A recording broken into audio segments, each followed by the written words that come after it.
Sino bang gusto mag-Prime Minister? It wasn't the speaker actually who initiated this. Magandang araw at ito po ang ating panibagong update. Naku po, dismayado ngayon itong si Senator Amy Marcos dahil ang inaakala niya na tapos na itong People's Initiative dahil mukhang hindi ito magtatagumpay dahil halata kasi na ang sinusulong nila ay hindi economic provision kundi posibleng magkakaroon ng mga political provision nga umano mga kababayan po natin.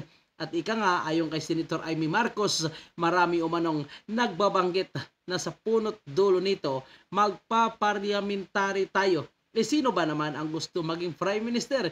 Yung hindi mananalo bilang Pangulo. So ang kanyang pinapatamaan, mga kababayan po natin, obviously, ay ang kanyang insan na si House Speaker Martin Romualdez na atat na nga at dahil sa kanyang sunod-sunod na mga revelasyon itong Senator Amy Marcos abay nagalit na umano sa kanya mga kababayan po natin.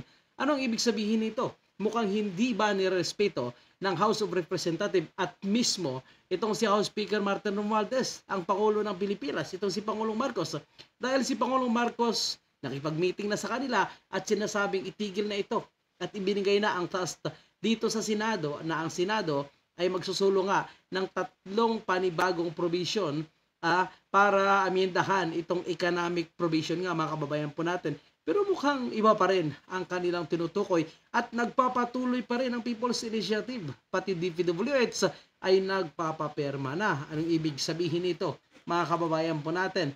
At mukhang takot nga itong si Senator Subire dito sa House of Representatives kasi alam nyo pinigilan niya nga umano ang galit ng kanyang mga kasamahan nung nag-meeting silang 16 nata or 18 patungkol dito sa People's Initiative at nangyayaring bayaran at umano ay idaan na lang sa magandang usapan pero mukhang hindi nadaan sa magandang usapan dahil nagpapatuloy pa rin at nagkakabayaran pa rin umano. Ako po mga kababayan natin. Marami nagbabanggit na sa unang dulo nito, magpa-parliamentary na tayo. Sino bang gusto mag-Prime Minister? Yung hindi mananalo bilang Pangulo.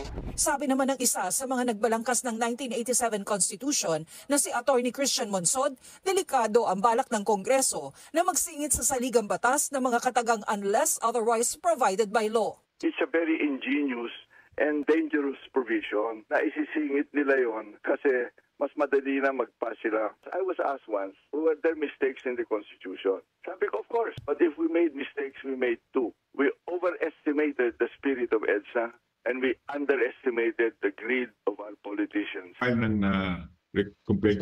di po ba mga kababayan po natin, pati mismo itong mga gumawa ng batas noong 1987, mukhang may pagdududa mga kababayan po natin sa gustong gawin ngayon ng House of Representatives at mismo nitong ating administrasyong Marcos. Kasi una yung sinabi na ayaw niya na amyendahan ang ating batas, hindi niya, kumbaga, hindi niya ito parang pangunahing misyon itong pagsulong ng pagbago ng ating konstitusyon, kung asman, kung man, or ano pa ba yung klaseng People's Initiative man, dahil mukhang hindi itong priority.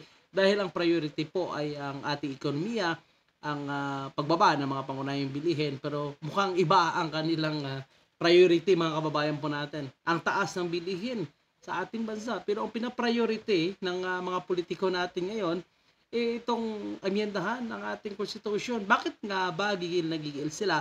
Obviously dahil gusto nila sila ang mamuno sa ating bansa at tuloy-tuloy nga ang kanilang pagbubulsa ng pondo ng taong bayan. So alam po natin na dito sa mga proyekto ay malaki ang kanilang kinikita. Kaya ngayon, itong si Congressman Lagman ay gusto niyang magreklamo, gusto niyang kasuhan itong mga tumanggap at nagbayad mismo ng 20 million nga mga kababayan po natin. Ibig sabihin, kung 20 million ang binabayad sa bawat distrito, ibig sabihin, itong si Mig Nograles ng Davao ay kumita mga kababayan po natin. Kaya pala, hindi sila umano tumitigil sa kanilang sinusulong na People's Initiative. Pati itong perma, patuloy mga kababayan po natin. Kaya hindi po tayo magtataka kung gano'n na lang kadami ang kanilang pundo na namumudmud nga sila ng pera may sumusupply sa kanila. Hindi tayo naniniwala diyan, mga kababayan, na itong private corporation man o non-government organization man na nagpapaperma, namimigay ng pera para sa People's Initiative, kung wala silang purpose at kung wala silang pakinabang dito.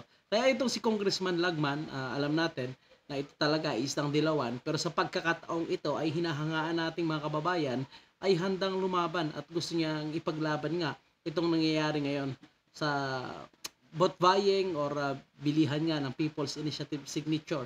So sino kaya ang mananagot dito at gaano kalakas itong si Lagman para mapatunayan itong nangyayaring bilihan or bayaran para sa People's Initiative. Alam niyo po mga kababayan po natin, bago natin puntahan itong si Congressman Lagman, may ipapakita tayo mga kababayan natin na sinasabi natin na nag-usap na itong House of Representatives kasama itong si Sandro Marcos at ilang mga opisyalis diyan or matataas ng position sa House of Representatives at ang mga senador with Pangulong Marcos. Pero mukhang hindi pa rin sumunod itong si House Speaker Martin Romualdez. And we discussed how we can diffuse the situation. In fairness to the President, hindi niya po alam yung People's Initiative language was to diminish the powers of the Senate. And after that, he asked me to meet with the Speaker. We met with the Speaker. I met with him on Tuesday evening, after which we had lively and vigorous debate on the issue. And we all decided to meet with the President once again at 3 p.m. in Malacanang last Thursday. In that meeting, we were there early, so we met together with Senator Lauren Legarda, kasama po namin si Congressman Sandro Marcos, Sap Anton Nagameo, and the Speaker and myself. In that meeting, we discussed the scenarios. And of course, I defended the position of the Senate na talagang malabo yan kasi as far as we're concerned, their plan is unconstitutional because we are a bicameral system of government. Kaya, nung pagkita po natin kay Presidente, we decided, the President, first of all, and I'd like to thank the President for his comment that the PI is too divisive, and even mentioned news items from the major networks that he watched the night before. Sabi, nagkakagulo na, bakit nagkakaganyan, may bayaran, and he even said na, and I thank the President for this, because he even said na, dati ako senador. Bilang dating senador, hindi din ako papayag na ma-undermine o ma-diminish ang kapangyarihan ng senador sa pagdating ng usaping bicameralism or bicameral form of government. And we discussed... So, yan po ang sinabi niya, mga kababayan po natin. Galing mismo yan sa press conference na ginawa sa Senado ni Senator Zubiri, mga kababayan po natin. Pero ika nga, ito ay parang disrespectful sa utos ng ating Pangulo. Kasi pagkatapos nila makipag-meeting, mga kababayan po natin, mukhang tuloy-tuloy pa nga ang pagpaperma talaga nitong People's Initiative. Dahil ayon sa post nga ng isang vlogger at kilalang social media influencer na si Crisette, mga kababayan po natin, ito basahin po natin ang kanyang sinabi dito, na it's very disrespectful to the President that after he already said in the private meeting between Tamba, so kilala niyo na siguro si Tamba, and Zubiri, na no more People's Initiative. Yan ang sabi niya, nag-iikot pa rin ngayon, umaga, ang papel sa lugar with barangay leaders asking people to sign. Sino ba? Presidente natin. Di ba? Tinatanong niya na kayo, mga kababayan po natin. Sino ba ang presidente natin? Kasi bakit hindi sila nakikinig sa sinabi ng ating Pangulo at mukhang tuloy-tuloy pa rin itong People's Initiative. Ika nga, mga kababayan po natin. So ginagawang tanga ang mga Pilipino dahil kahit sinabi na ng ating Pangulo na wala na yan, kaliwali na yan, hindi nyo na ipagpapatuloy yan dahil hindi natin priority yan. Ayaw natin yung ganong paraan dahil mukhang nagkakaroon ng bayaran at hindi People's Initiative ang nangyayari kundi Congress Initiative. Dahil sa Kongreso naman talaga o yung si House Speaker naman talaga umano ang may idea nitong People's Initiative at sila yung gumagawa ng paraan at nagpapakalat nitong papel. Mga barangay nagagamit na mga munisipalidad may 20 million umano na budget, mga kababayan po natin.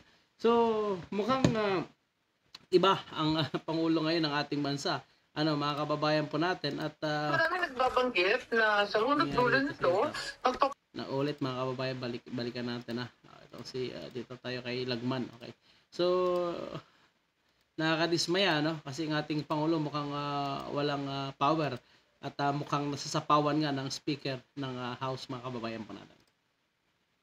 Alkalde na binigyan ng pera at sinabi na kailangan na magpapirma sila ng People's Initiative. That's part of democratic process. Anybody can file and oppose the movement.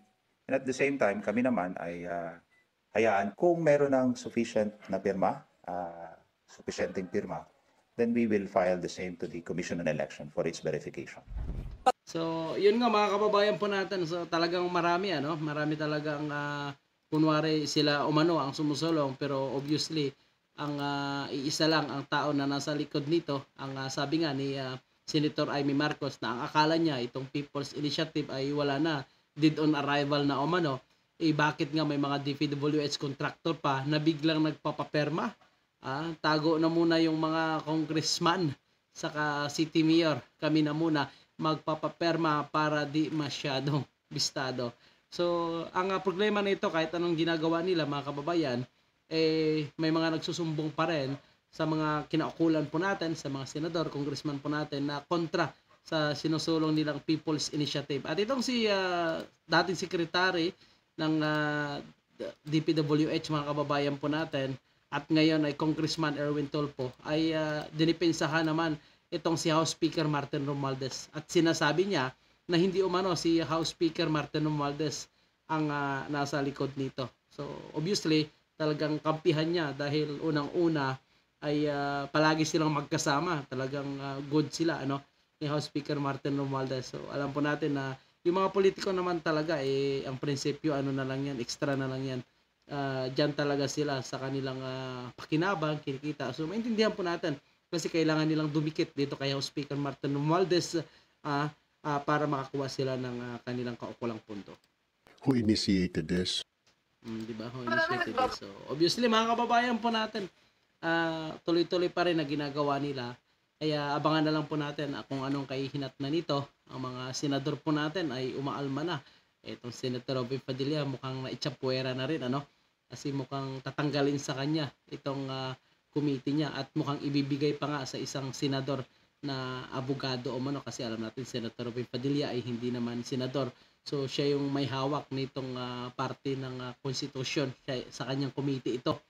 So mukhang tatanggalin pa sa kanya. So yan siguro ang isa sa ating tatalakayin mamaya, mga kababayan po natin. Kayo po, ano po inyong komento sa loobin patungkol sa mga isyung ito? Kailangan na ba talaga makialam tayo? Kailangan ba talaga ay ang totoong boses ng taong bayan, hindi yung itong People's Initiative ay hindi naman boses to ng ng ordinaryong mamayan ito ay pera-pera lang at boses ng mga kongresista. Kaya mag-comment na, mga kababayan po natin. At yan muna yung ating update. Maraming salamat.